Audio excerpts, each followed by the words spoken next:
Everybody, presumably a few more will drift in over coffee, but really this is what we're talking about. So it's about metrics and threat data. So that's the boring subject of maths, statistics, and numbers.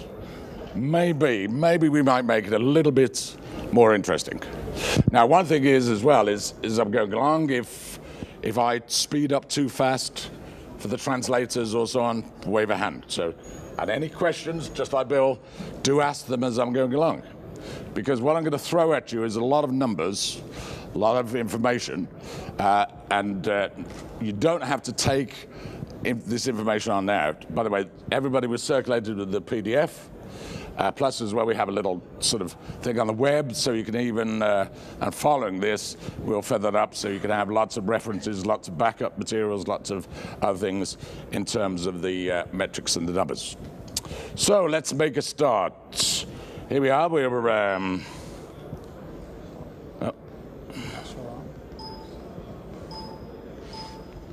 hang on. Yes, there we are. Okay. Now we're coming on to this. Oh, need to switch over. Didn't even see the. We're trying to fix that.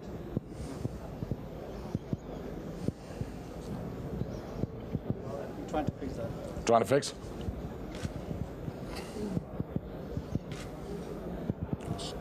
So just carry on. That's a pity. Okay, so while we're trying to fix the. 1 minute. 1 minute.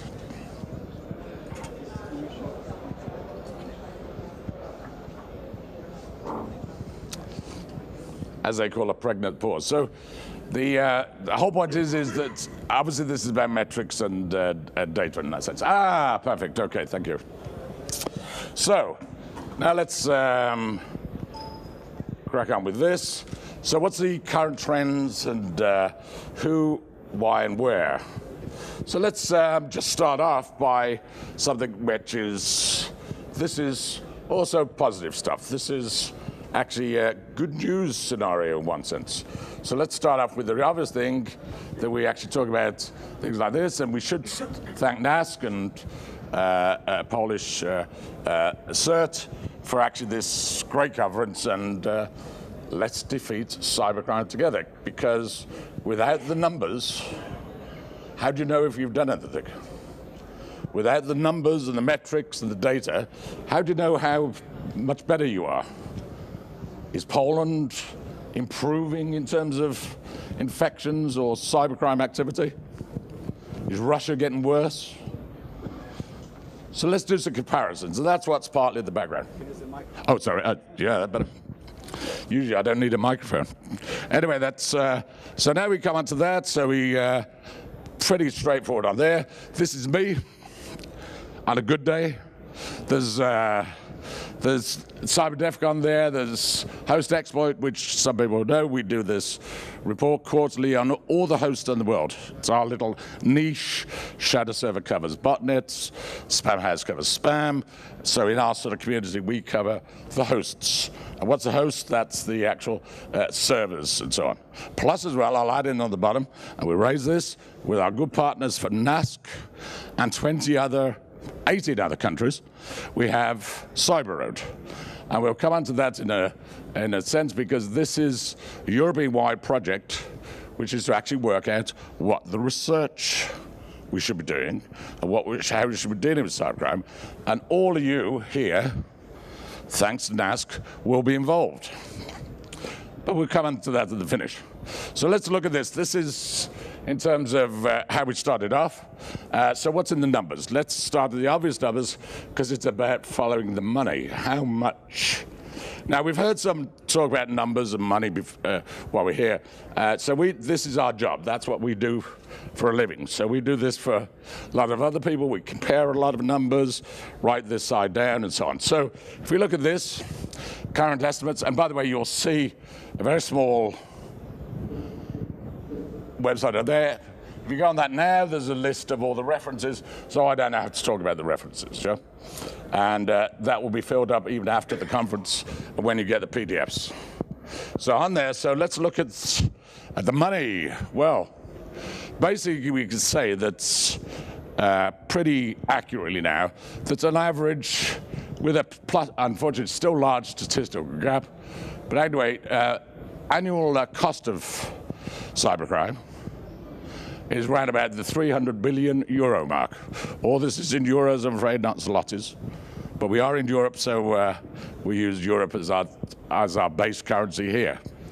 And the pace is, if you look at that, that's plus or minus 50, 100% either way. One estimate goes to about $1 trillion. Another one goes down to about 150 million euros on there. So that gives you the figure there. But when you look at that, you can actually start to say, well, what's the cost of cybercrime in the EU? Well, that's 0.4% of its GDP. Now, that's huge, guys. That's a large sum. That's 13 billion a year. It costs, cybercrime costs the EU in direct costs. Now, that's not the effects of cybercrime. This is direct cybercrime and the cost of that. Therefore, in Poland here, you imagine if the Polish government had an extra 377 million to spend, how much that would improve your lives. So we have to remember that this is, and when you compare with some of the bigger countries in the EU, then you can see the sort of size of this sort of problem. Now, one interesting figure that we worked on with some other people over the years, is also tracking how much cybercrime makes. Now, these are conservative figures, so it's quite clear that, in our view, that is at least 15 billion euros a year. Direct profit, and it's virtually all net profit, don't pay taxes on this, is in terms of cybercrime markets, plus or minus 50%. And you look at that and compare it again for the market for security products and services, around about 50 billion a year, not counting intelligence costs. Cost of US intelligence, for example, is about 75 billion a year, last figure. 50 billion went to contractors. That doesn't include these sort of figures. So this is separate to those numbers. We also look at this, but this is the worrying part, because if we look at R&D, and obviously R&D in any particular subject should reflect what the cost is to the GDP. Now, if you look at that, that is seems an impressive amount of money, but that is a very small amount of money, really, in compared to the problem and what it could save Europe. So there's a European flavor to this, although I'll still, for our guests from outside of Europe, we'll still give a global figure, but that gives you a sort of an idea of that. Now let's have a look at this in terms of direct costs. Well, we've seen this chart before, thanks to Bill. So we both use the same thing. So great minds think alike. So you've seen that, and that's the sort of thing which shows Poland now. We start to filter down this top-down approach with the numbers and metrics. We can say, okay, with a safe thing, it's around about the worldwide average here in Poland, which is not bad. If I was doing a school report, I'd say, great, could do better. And that's going to be our job. Because when you think, this doesn't get fixed without all of us. My friend here, cannot fix it just out of NAS. We can't fix it out of POPOD. I can't fix it on there, but we can fix this. So that's part of the big part of this. But if you actually look at this, when you look at the effects of cyber criminal acts, for example, anyone who has checked their email today and not had any spam. Now, this is an easy one. Zero. So therefore, everyone in this room has had a victim has been of a cyber criminal act, because the act of the base spanning itself is cyber criminal. Receiving spam, not cyber criminal. So that's one of our problems as well, which I'll come on to later. It's also about the definitions of how to solve cybercrime. Because I bet I could go to the police here in Warsaw and find out exactly how many cars were stolen in Warsaw last year. How many burglars there were in Warsaw. Very easy figures. But if I went to Warsaw, London, DC, and asked the question, how many cybercrime victims last year? There's no answer to this. And one of the reasons is we have problems of actually defining all this in the first place and understanding the metrics. So this is a start to that. So if you would think about that, for actually cybercrime acts, there's 2.8 billion on the internet, using the internet. Every internet user is somewhat related to effective cybercriminal acts. So that gives you some sort of scale of the part. Now, if you look at on here, some general cybermetrics here, where we talk about in terms of 2.8 billion users, as we said earlier, 100 billion emails processed a day. I mean, this is staggering. But I'll just throw in one little interesting part at the moment. If you measure them, there's 1.4 million browser user agents. Now, we probably, in this room, know 2 or 3 of them. So that's Chrome or it's Internet Explorer. But there's 1.4 million of them. Now, part of the problem is this stuff is also clogging up the internet, because these are bots, search bots, other bots, probes, all the rest of the stuff that goes around, and often linked to spam, linked to botnets, linked to other things. And is often used to hide where people are. Because if I can use a false browser agent, you can't detect what PC I'm coming from. By the way, it's much simpler to do if anybody wants to email me, I'll give them the thing of how to use your PC, Windows PC, and be a Mac. Or be an Android, for that matter. So, when we look at this, now these are a lot of figures. So I'm going to run through these, they're on the PDF. We can do it, it's to really give it a think. So that means you've got things like 85% of all processed emails are spam. So out of 100 billion emails, and let me tell you this, despite what we all do, and we're involved in very exciting things like, threat analysis and other things as well as we move along, ultimately, underlying all of this is still, believe it or not, spam. Clogs up everything. One example, South Sudan recently. Forget the politics, but it's a new country becoming onto the internet. We're going to have South Sudan as, I think it's about the 223rd country on the internet. So actually quite good. Set up some racks, got it going, even with someone in our community to help them. Within 1 hour, the racks were overwhelmed and South Sudan was off the internet. Do you know what from? Western spam. All the spam came from the West, by the way. This didn't come from Russia or China. This came from us, from the US, from the UK, from here, from Poland, and so on. All this spam clogged up. So a whole country is trying to get on the internet and got to get because of Western spam. So do consider that still underlying that's the basis of phishing, spear phishing, everything is still around spam. But if you look at some of the other ones, there's some pretty staggering statistics on there. I mean, there's 330, partly negative from our community, 330 active real-time black hole lists. Now, you get one of those, you don't get email. And by the way, in some recent examples, one IP got on blacklist, a very big American company. All of a sudden, that got repeated through a lot of other blacklists. The whole of this corporation and all their customers could get an email. So don't forget, there's the other side balance to this, because this is about the big data part. So if you look at that, that gives you some idea of the size. So if we look in terms of big data, and yeah, that's the thing, if this is about breaking the internet. If we talk about threats, I'll come up with, show you one of these. Now this is just from one of our colleagues in our community, very close friends, people we work with every day, and this is Shadow Server for people who know them. Now their basis right now, their storage is over 2 petabytes of storage of actually exploit data. Now, do you want people to understand how big that is? That's already nearly filling this room, just courtesy of Cisco and supporting a shadow server. But it gives you some idea of now the problem from a threat basis of this, because it's so enormous part of the size.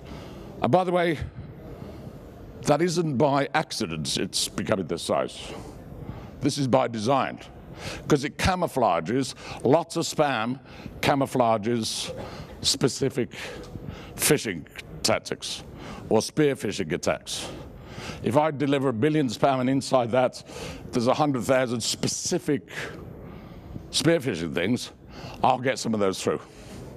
If they're on their own, they get picked up very fast. So remember that some of that area there. So if we look at this, we can actually look at attacks counted, 100% accuracy. I'll show you what we call an attack. But there it is. So there's 4,400 attacks originating from China. But please be warned, these are not our numbers, these are just the facts, my friends. But you've got a certain number that come from Poland. So Poland is one of the top attackers on that field. But hey, there's a sort of strange part over this side. Also, Poland is one of the most attacked. Does anybody know why? Any ideas? Well, I'll show you in a minute. You have some servers in Poland that we need to get cleaned up and improve the reputation of cyber in Poland by huge amounts. So when you look at this, you actually look at where you start to drill down this data, so where the attacks are. Mainly it's SSH and domain DNS. Those are the biggest attack scenarios that are coming out of these servers there. And when we also then looked on that, you look at these network attacks filtering down again, actually onto the networks, you get that sort of list there.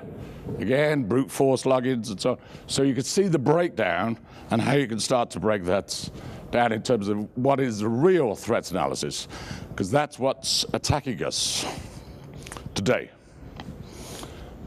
So now we actually say attack traffic, we mean countries and regions where ports, probes, worms, malware, viruses, reflection attacks originate. And I was talking to my friend Brian. Where's Brian? US CERT. He's there, that's right. One of our heroes, the only ones who can actually stand up, Brian, just, you say, now Brian, US CERT. Now what does this US CERT do? It provides all the vulnerability lists we all need as researchers and all around the world. And this is something that's, so they don't have to do that, it's just something they've done, and it works for the whole community, not just in the US. So this is also one of our parts of the story, is what you do in Holland, or what you do here in Poland, actually affects the rest of the world. These bad servers in Poland, they're not infecting anybody in Poland. They're attacking the US, UK, other places. So just remember this part on here. And cybercrime, also the results of cybercriminal acts. I'll keep on, it's a common theme. So this is the big story. This is a basis of where you can measure interesting thing in terms of intrusion attempts against peak traffic. Basically, all you've got to see is that relationship, and plus those who are mathematicians, statisticians, see the correlation factor of 95.96%. That is incredibly accurate relationship. So what's this relationship between peak traffic and intrusion attempts that we get every day? So when we look at that, peak traffic back in 2008, this was 30 gigabits, took out Georgia. Now in 2014, we're talking about 4 billion intrusion attempts, compared to 0.38 back in 2008. And if we think that's worrying, right, in today's figures, what's this? Now this is an extrapolation. Now statistics, who knows? It could be, might not work out that way. But let's say we've been analyzing this from about 2008, 2007, with a few other people. And you can see that this is probes, botnet, zombies, vulnerabilities, all this noise. Now you might say, so all these are threats? Yes, but the overall is the huge threat. Because let me tell you this, if you come to here and to these figures here, remember in 2008, that took down a whole country's infrastructure. You imagine what can happen when it comes to here. You get in 1 year's time, that could take down the whole of Western Europe against any defense, Akamai, anybody. Potentially, if it was all directed at one spot. So that's where you actually start to look at, and the problem is with this is just the size.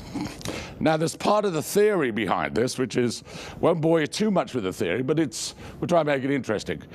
Anybody understand the relationship between a water pump in London in 1858 and this, which was a specific attack, 30,000 banking users in Denmark, nailed in 2 weeks for 50 million euros by one undetectable piece of malware. So of course you get the realistic between the relationship, like think in terms of cholera and Ebola as a disease, and that in terms of this particular banking malware, which is there. And if you look at the spread, it's actually very similar. So let me introduce you to my friend, Dr. Jon Snow. And why he's important in this room is because he finally came up with this. And what this did was actually came up with a way of being able to actually map the development of a disease, which was cholera. Now, up to that, it was believed it was on the air and it was just from common bacteria, reasonable arguments. But he was able to prove it actually came from the water of one particular pump. So remember, for us, for cybercrime, we're looking for the pumps, water pumps, that infect the rest of us. So if you look at epidemiology, science studies, patterns, causes, and effects of health disease, so cholera, bubonic plague, AIDS, Ebola. Now think of that in terms of Stuxnet, Zeus, Configure, Black Energy, DDoS, spam.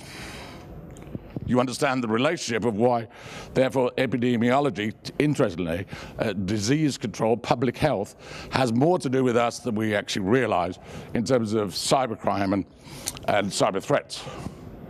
So public health analogy, it's about patterns and causes. And also, when you would actually look at that, the science of public health is about 150 years old. This sort of study here, in terms of that, from cyber threats itself, is only up to still under 10 years old. So give us a chance in that sense. But in a sense, you could see which way we've got to go. So you have policy decisions based on practice. And here we say all cybercrime, cyber threats, are hosted or routed from somewhere by someone. Now, can I just repeat that? All cybercrime, all cyber threats are hosted or routed from somewhere by someone on the internet. It's not magic. They don't suddenly appear. Someone injects these things. Somebody causes the attacks. Somebody starts something off which spreads disease. Somebody writes the virus and ingests that. So I understand that's where the analogy between the water pump and what we're talking about here. And if you look at this is something that our folks in Cyber quite know. This is a very nice picture. I won't go into too much, but basically it's in terms of this, in terms of a threat data. What we've realized is there is a relationship between the people and the threats and different groups. And these actually come down to scientific evidence, practitioners, experts, knowledge. We're one of those. We're observers. We're not really in the academic world. And the stakeholders and consumers. That's the other side. So if you look at those three, this triad as it's called, unless there's a relationship in the data for that, you can't trust the data. And that's actually quite an important step when you think about that in terms of threat data and statistics and so on. So it's used for guaranteeing the underlying assumptions agree with the defined, and it's ultimately our long-term goal is to make this an empirical science. And it's not, it's an art at the moment. All the numbers you're seeing out there, these are from art in a sense. So if we look at that, now we can actually say, oh, here's a map, and we see a nice country that's highlighted there. So let's look at this about using the observatory. Let's think like Dr. Jon Snow. Actually think of that investigation there. So we're having the observatory there, and we're doing this approach here. So now we look at hosting providers' problems. Well, large ISPs and telecoms have huge problems now. And remember, we often say that, oh, they're a bad host or a bad service provider. Remember, they can be victims as well. So the pace is 1,000 cases a day, and in the study we did with 4 telecoms in Europe, 50% of their traffic now they receive is malicious or noise. Now consider that from building data centers. I'm now half of the data centers I build is for crap. It's just for noise, for rubbish, for malicious data. So understand why also that's a threat in itself. And to get an object, how clean the servers are, prioritize our reputation. So now there's a switch we're doing, in fact, and other people doing, to actually start to develop a reputational index. Now it's making it easy which traffic to route, or set, stop bad traffic at the boundary. Where's our friends from Finland? Must be someone from Finland. Where's our friend from Ficora? Let's stand up. Now, as you'll see, quantitatively, here's a representative from the cleanest internet of any developed country in the world. In the world, not just Europe. And maybe one time in a future meeting, we'll ask our friends in Finland how they do it. Now, I think I know. And we'll go into that another time. But the basis is, it's interesting to see that this is fixable.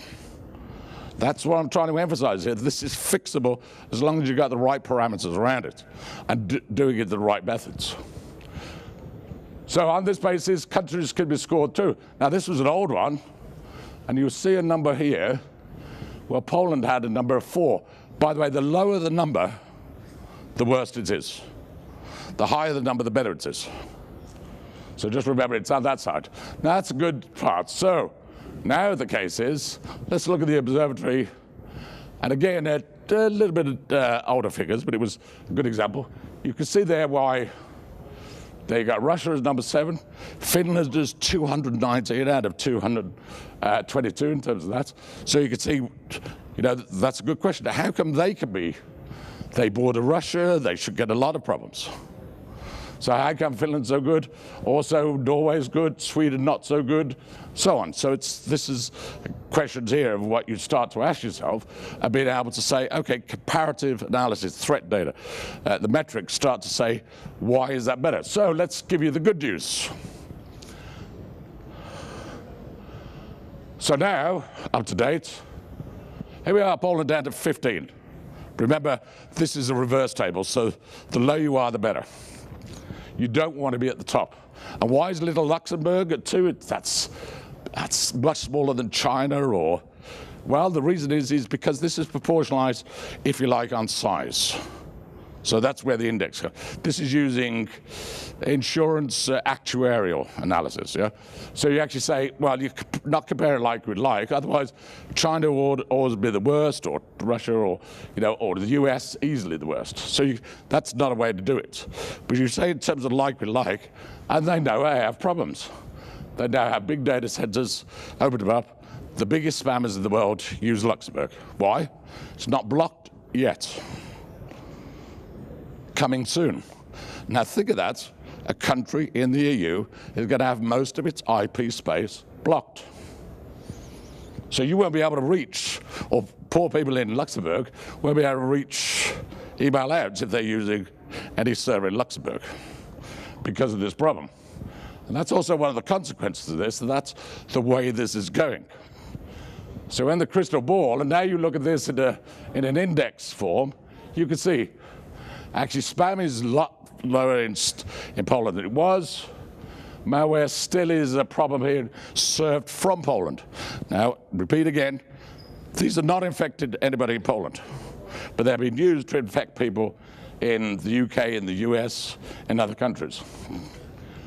And of course, if you go through that, now I'm going to highlight one figure. We don't know the figure on data breaches.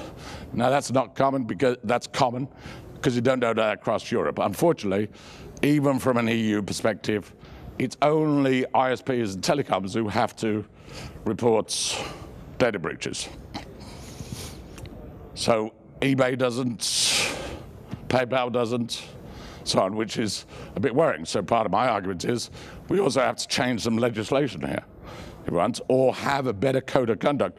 These people should, because we need to know this, you need to know this, certainly Poland needs to know this, so they can actually make some decisions on what to do. So anyway, we could get some, that's an idea there. Here's your top 5. Now, just if you think, well, that's my figures, no. That's just an example from Google. So that means over 7% of the sites in that particular one server up there. Does anybody know that server? No one here from the server itself. And by the way, it's not bad. Remember, hosts are victims just as much as anything. But this is fixable. And I'll tell you why in a year's time, if I'm invited back, or if I'm not, somebody from NASK will tell you what those figures are in 1 year's time. And that's part of the project we're all going to do, because this will change. And it's not difficult. So, look at this part here. Two-way. Remember, ASNs, hosts can be victims. They'll host out in that country to infect people outside. They're smart. They understand that it's on there. Discussion with certain people in the Dutch government recently. But well, they're not infected anybody in Holland. So what's your problem? We said, but they're infecting us in the UK. They're infecting us in the US. They're infecting us in other countries. So there is a responsibility, even though you might say from the Poland CERT point of view, well, we only look after Poland. There is an argument, well, you're also looking after us. Because those servers that show there, we need to clean them up. It's only a clean-up. It's not the end of the world. You don't shoot people who have got cholera or Ebola. You maybe isolate them until they're not infecting other people. So just go back to this health analogy and the health analogy on that side. And the community helps Poland. Poland helps community. That's the deal. And that's a deal across the whole of cybersecurity, as it should be. This is a community. I'm proud to be a member of it. A lot of people I know here are members of it. Since I've been here in Warsaw, I'm part of the family. I feel very much at home here. Great food, great beer, great people, great hospitality. So now we apply it to this sense. So I want to make sure, and we can see how we do that. That's part of the study, is to be able to see, let's say, an example of Poland, see what we can do. See what the legislation is. Can that be changed? Is there better ways to do? What should we be researching? So there. So let's go into the final parts now. Here we go. Hackers on there, but it's also about the garbage, because this is mostly garbage. And by the way, there's this seems, do you want me to prove it? Close. But it's nearly quantitative, and it will be soon. Cleaner national infrastructure, the less attacks on national infrastructure, and lower numbers of cybercrime victims. Do you understand what that means? You clean up your service, you have less attacks and less victims in your own country. Just a relationship. So the case is considerations for our future. We need to define cybercrime. We have the Budapest Convention, which some people, most countries, and every country in the EU has signed. So anyway, that's a good start.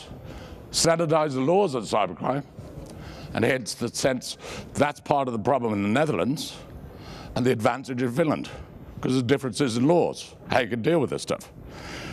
In the Netherlands, you cannot investigate a cybercrime case without it signed off by a magistrate first. Now, you understand what that means? That means, oh, I'm going to have prima facie evidence before you can investigate. I mean, it's like, you know, from a law enforcement point of view or an investigator, it's like having your hands tied. I cannot investigate unless I have it signed off with definite proof. Well, this is not like a murder. I can't show a dead body. So, and we also come to quantification. What are the metrics? What are we dealing with here? Policies, personal data breaches, as I mentioned before. Not just about building wars, need strategies to remove these threats across boundaries. Now, where's my friend from Verizon? Last one, I promise. Stand up, please. Now, this man, go on, stay standing up, don't be shy. This guy is the botnet killer. Now, it's not him. It's Verizon. And it's serious. They ended up with a code of conduct, yeah. They cleaned up 1,000+ botnets. Actually, it seemed like about a week. Now, we won't ask why those botnets were around Verizon in the first place, but the basis is, just shows what can be done. That was by one telecom, in combination with others, in one country. So in other words, it's that research. And I'll throw in this one, last one, encryption, encryption, encryption. Now, if people just use some of the basic encryption on passwords, we'll be a lot better off, as we saw in one earlier presentation. This is important. Garbage, infrastructure, misconfigured, outdated systems. We're talking about over-resolvers, vulnerabilities, updated systems. And the big question on that is also, clean up the garbage, who's responsible? And maybe that's an issue that certs have to start to think about. It's like, well, actually, who cleans up the garbage? Right, quick advert at the end. That's my friend Scipio Africanus, if you know some Roman history. And if you understand his history, you'll understand why he's there. He used their tactics to defeat Hannibal. And guess what we do with cybercrime? We use their tactics to defeat cybercrime. So anyway, that's coming out soon, November the 3rd. Full reports on all the, you could be circulated probably with, or at least the URL. And that's me. And remember the Cyber Road thought, you're all part of this Cyber Road project. Poland is our focus. Questions? We have time for a few questions. So. Oh. Yeah, we do have time for a few questions. Yeah. I thought I was nearly disciplined. Good. Actually, it's not a question, but rather a comment. So, regarding your slide on considerations for the digital future. So first, you mentioned that cyber laws are not, standardized in the EU. Actually, the Commission is now preparing a new directive on network and information security, where cybercrime is included. So maybe it will not happen on the spot, but the European Commission is working on harmonization of this of the standards governing cybercrime. Then the second thing, policies and personal data breaches. So why actually it concerns only telecom operators and ISPs? So because this was a kind of pilot project introduced in the reform of the telecom package.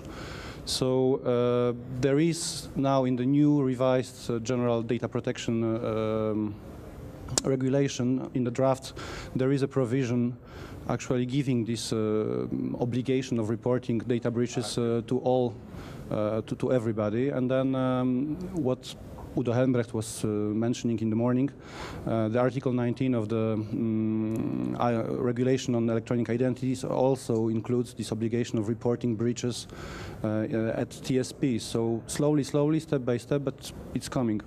Well, good. I think just to stress, I'd be the first to accept is, yeah, it's coming. Now, I would argue that part of this presentation, part of here, hopefully for Poland and other places we talk to and involved with, that we also put some emphasis to our representatives in the EU that they recognize why this is important.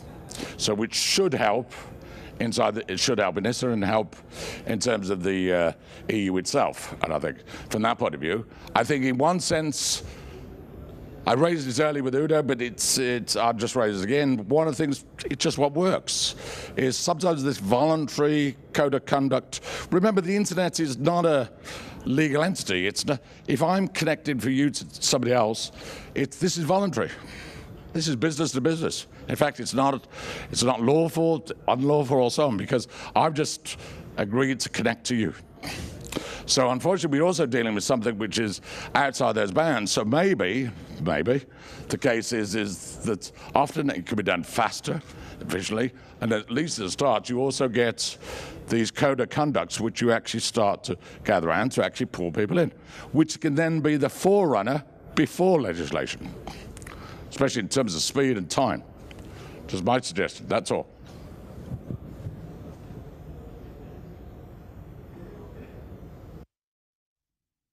Jeszcze z sali.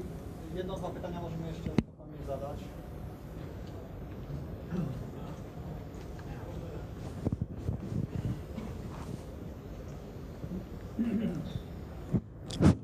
Hi. You basically presented us a number that says what's the total loss for the global economy because of the cybercrime. Can you elaborate more about it? What's included in this number? Yeah, basically that number essentially includes all direct costs. So it's actually that's in terms of you saw one figure in terms of actually to actually deal with data breaches, which is now averaging, believe it or not, about 6 million euros, mostly large companies in the States. That's the only ones that have been surveyed. But that's how much it costs for some of these data breaches. Just like that. Two is obviously malware costs, other costs, cost of actually dealing with the problems.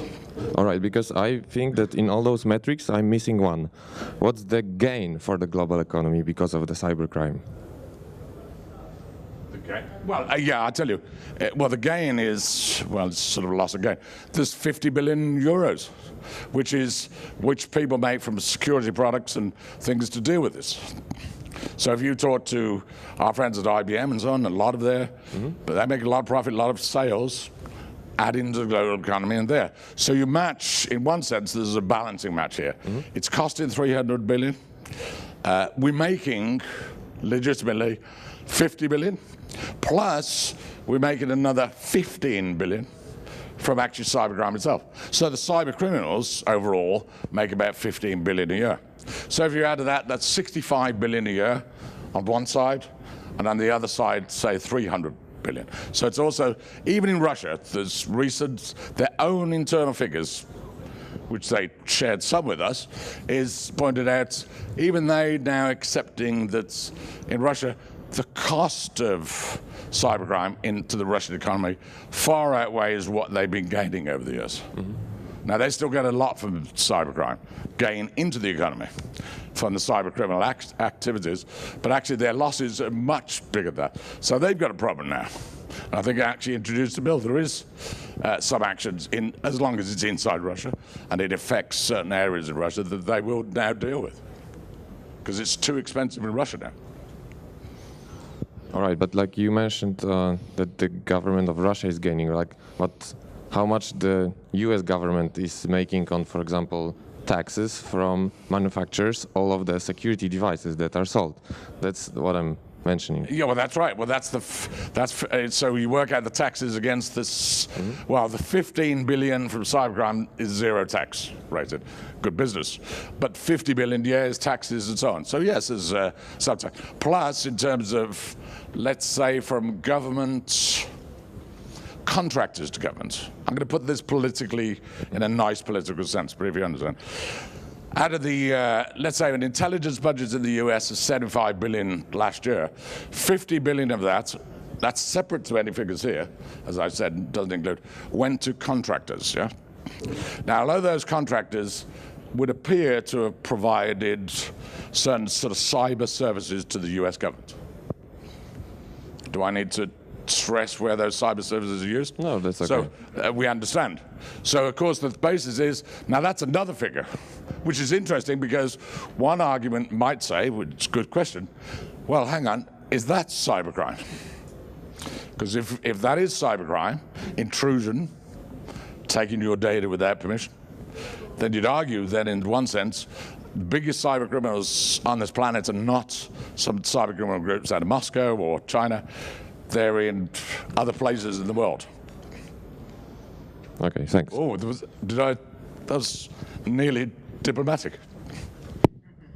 For the sake of not delaying.